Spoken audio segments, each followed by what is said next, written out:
ખેડૂત ભાઈઓ, આપણી લસણ ઉપજની બજાર સ્થિતિ અને બજારનો માહોલ એના ઉપર આપણે ચર્ચા કરી. એને એક અઠવાડિયું વીતી ગયું છે અને સ્વાભાવિક રીતે અઠવાડિયું વીતી જાય એટલે અવશ્ય આપણે આપણી ઉપજો પર ચર્ચા કરવી જરૂરી થઈ જાય છે. વચ્ચે આપણે 2 દિવસ પહેલા ચર્ચા લસણ પર અવશ્ય કરી હતી, પણ એ ચર્ચા હતી માત્ર આપણા લસણના વાવેતરમાં જાતોને લઈને આપણે નવી જાતો વાવેતર કરવાનો અખતરો કરવા સંબંધિત ચર્ચા. અને આજે આપણે જે ચર્ચા કરીએ છીએ એ ચર્ચા એટલે આપણા લસણ ઉપજની બજાર સ્થિતિ. અત્યારે જે કાંઈ છે એ સ્થિતિ એટલે એકંદર સ્થિર વાતાવરણ, અને આ સ્થિર વાતાવરણની પાછળના કારણો શું છે અને એ કારણો આવનારા દિવસોમાં થોડા આગા પાછા થાય અને બજારમાં સુધારા તરફી માહોલ બને, અથવા તો આ જ પ્રમાણે નજીકના દિવસોમાં બજાર ચાલતું રહે, અથવા તો થોડી ઘણી નરમી પણ આપણને જોવા મળી શકે કે કેમ. આ મુદ્દાઓની ચર્ચા એટલે આજની આપણી લસણ બજાર સંબંધિત અગત્યની ચર્ચા. મિત્રો, તો આજના આપણા આ વિડીયોમાં, આ એપિસોડમાં આપ સૌ દર્શક મિત્રો અવશ્ય બન્યા રહેજો. નમસ્કાર ખેડૂત મિત્રો, જય કિસાન, જય ભારત. ખેડૂત ભાઈઓ, આજે તારીખ છે 25 જુલાઈ 2026 અને વાર છે શનિવાર.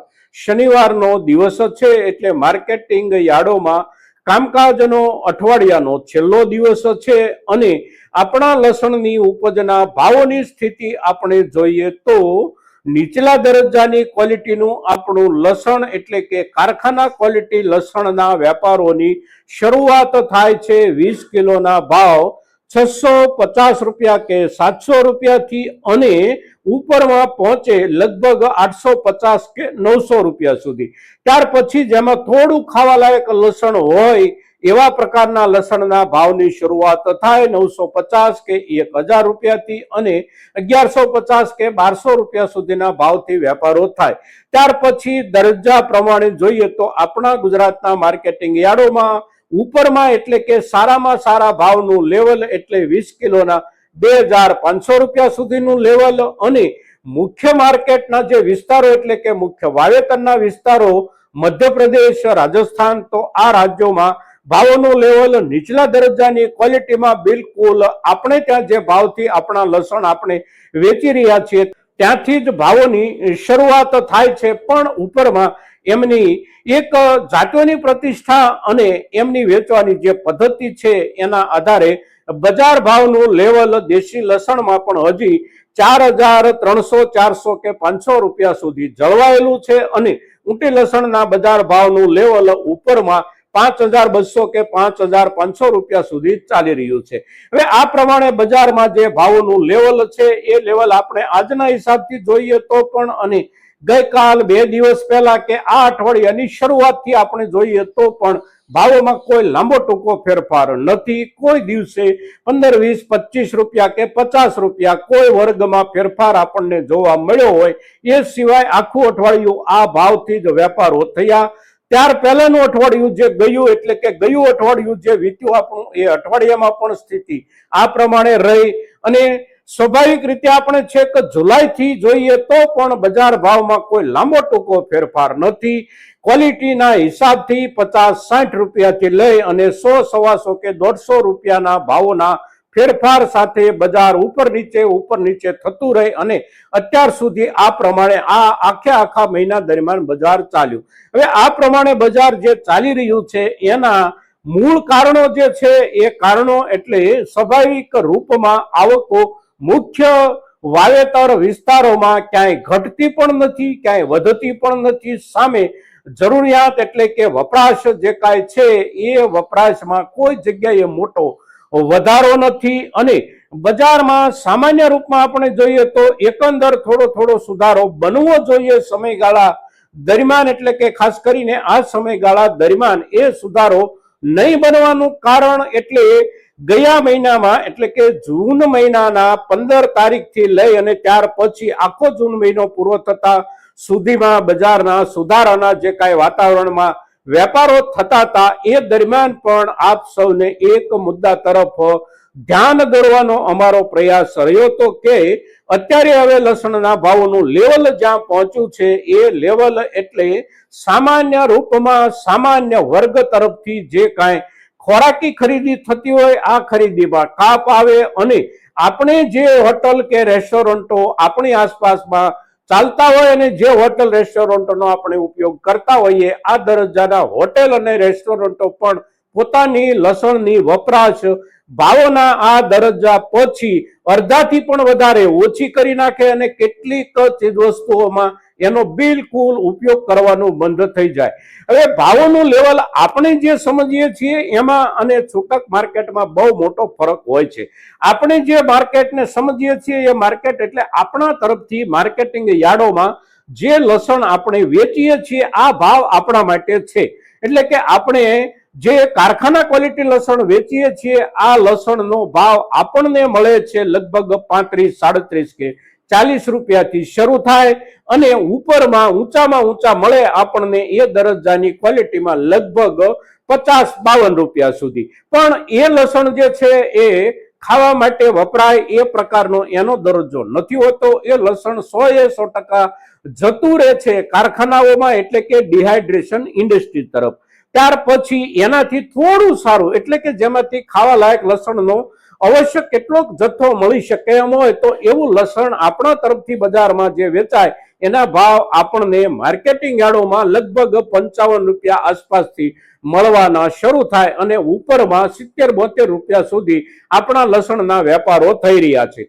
ત્યાર પછીના જે કાંઈ ઉપરના વર્ગો હોય એ પ્રમાણે ભાવોનું લેવલ એટલે 125 રૂપિયા કે 130 રૂપિયા સુધી આપણું લસણ જથ્થાબંધ ભાવથી વેચાતું હોય તો આ બધા જ ભાવો આપણને જે મળે છે એ પછી આપણી પાસેથી ખરીદ કરનારા માર્કેટિંગ યાર્ડના વેપારીઓ એમની નીચેના વેપારીઓને જ્યારે વેચે ત્યારે એના ઉપર લાગતો એમનો નફો અને પછી છેલ્લે છૂટક બજારમાં એટલે કે શાકભાજી માર્કેટમાં 1 કિલો 2 કિલોના હિસાબથી વેચાતું લસણ એટલે આપણને મળેલા માર્કેટિંગ યાર્ડના ભાવો કરતા 1.5 ભાવ 1.5 ગણા અથવા તો 2 ગણા ભાવથી લસણ છૂટક વેચાતું હોય છે અને તેથી ત્યાં જે ભાવો ચાલતા હોય છે એ ભાવો સામાન્ય રૂપમાં 100 રૂપિયાથી ઉપર પહોંચી જતા હોય છે.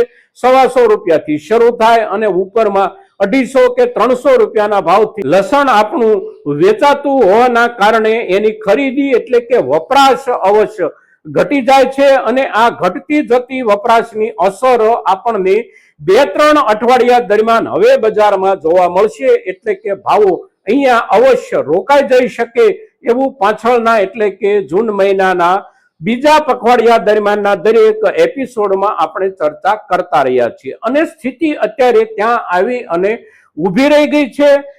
હવે આગળના સમયમાં શું થઈ શકે તો ભાવોમાં સુધારાની શક્યતાઓ એકંદર આપણા સામાન્ય દરજ્જાના લસણ અને આપણા હલકા દરજ્જાની ક્વોલિટીના લસણના ભાવોમાં સુધારની શક્યતાઓ બહુ જાજી નથી. આપણી બેસ્ટ રેન્જ ક્વોલિટી અને પ્રીમિયમ રેન્જ ક્વોલિટીના લસણમાં સુધારાની શક્યતાઓ જે કાંઈ બેસે છે એ શક્યતાઓ એટલે એ ક્વોલિટીનો જથ્થો બજારમાં નિરંતર પાછળના સમય દરમિયાન પણ ઓછો આવતો રહ્યો છે, અત્યારે પણ ઓછો આવી રહ્યો છે અને હજી આગળ જતા એની આવકોમાં નિરંતર ઘટાડો બનતો રહે. સાથે સાથે એની જરૂરિયાતની એક નવી દિશા હવે ખુલવાની જે શરૂઆત થાય છે એ દિશા એટલે વાવેતર માટે બિયારણના રૂપમાં જે જરૂરિયાત ઊભી થાય એ જરૂરિયાતમાં બેસ્ટ રેન્જ ક્વોલિટી અથવા તો પ્રીમિયમ રેન્જ ક્વોલિટી જ વધારે વવાતી હોય છે. એટલે એ તરફ એક નવી ગ્રાહકી ખુલવાની હોય છે. એટલે એ ગ્રાહકી કેવી ખુલે છે અને બજારમાં ખાદ્ય જરૂરિયાતમાં કેટલી ખપત થાય છે, સામે બજારમાં કેટલી આવકો આપણા ખેડૂત સમુદાય તરફથી થાય છે, ઉપરાંત પાછળના સમયગાળા દરમિયાન સંગ્રહ કરનારા વેપારીઓએ આપણી પાસેથી ખરીદી અને કોલ્ડમાં રાખેલા લસણના જથ્થાઓ કોની પાસે કયા વિસ્તારમાં કેટલા છે અને એ લોકો એ વેચાણ માટે કેવા રૂપમાં બજારમાં મૂકે છે એના આધારે બજારના ભાવો ખાસ કરીને આપણી બેસ્ટ રેન્જ અને પ્રીમિયમ રેન્જ ક્વોલિટીના બનશે. પણ સામાન્ય દરજ્જાની ઉપજ લસણના ભાવ આગળ જતા પણ બહુ વિશેષ પ્રમાણમાં સુધારાની શક્યતા ઓછી બને છે, સાથે સાથે હલકી ક્વોલિટીમાં પણ સ્થિતિ એવી રહી શકે છે। હવે એ ઉપરાંત એક મુદ્દો જે છે ચિંતાજનક, એ ચિંતાજનક મુદ્દો એટલે આપણી સામાન્ય દરજ્જાની ક્વોલિટી અને આપણી હલકા દરજ્જાની ક્વોલિટીનું લસણ આપણા ખેડૂત સમુદાય પાસે જે કાંઈ સચવાયેલું હોય એ લસણ તો અવશ્ય અત્યારના સમયમાં ધીમે ધીમે થોડું વધારે પ્રમાણમાં બગડવા તરફ જતું હોય છે। એટલે આપણી પાસે આ દરજ્જાનું જે લસણ ખેડૂત સમુદાય પાસે હોય આ લસણનો જથ્થો બજારમાં વધવાની સંભાવનાઓ બને છે। ઉપરાંત જે વેપારીઓએ ખરીદી કરી અને સાચવેલો લસણનો જથ્થો હોય છે કોલ્ડ સ્ટોરેજમાં, એ લસણમાં પણ નિયમિત રીતે સોર્ટિંગ કરવું પડતું હોય છે અને એ સોર્ટિંગમાંથી જે વધારાનો જથ્થો એટલે કે થોડો ઘણો બગાડવાળો કે બગાડ બેસવાની શક્યતાવાળો જથ્થો હોય એ જથ્થો પણ આ સમયગાળામાં અવશ્ય વધારે નીકળતો હોય છે। એટલે સંગ્રાહક વેપારીઓ તરફથી પણ સામાન્ય દરજ્જાનું લસણ અને હલકા દરજ્જાનું લસણ બજારમાં અત્યારથી હવે પછીના સમયગાળામાં અવશ્ય જથ્થાના રૂપમાં વધી શકે છે। એટલે આ પ્રકારના લસણના જથ્થાના વપરાશમાં વિશેષ કોઈ વધારો કોઈ તરફથી ન બને તો આ દરજ્જાના લસણના ભાવોમાં આપણને થોડી ઘણી નરમી પણ આવનારા દિવસોમાં જોવા મળી શકે છે। મિત્રો, તો લસણની વર્તમાન પરિસ્થિતિ સાથે સાથે વર્તમાન પરિસ્થિતિના આધારમાં જે કાંઈ મુદ્દાઓ છે એ તમામ મુદ્દાઓ ઉપરાંત આવનારા સમયને અત્યારના મુદ્દાઓ કેવી અસર કરી શકે છે, આ દરેક બાબતોની જ્યારે આપણે વિસ્તૃત ચર્ચા કરીએ છીએ ત્યારે આપણા ખેડૂત સમુદાય સુધી આજનો આપણો આ લસણ સંબંધિત એપિસોડ અવશ્ય પહોંચવો જોઈએ મિત્રો, અને એને માટે આપ સૌના તરફથી પ્રયાસો પણ થવા જોઈએ એવી અપેક્ષા સાથે જય કિસાન, જય ભારત।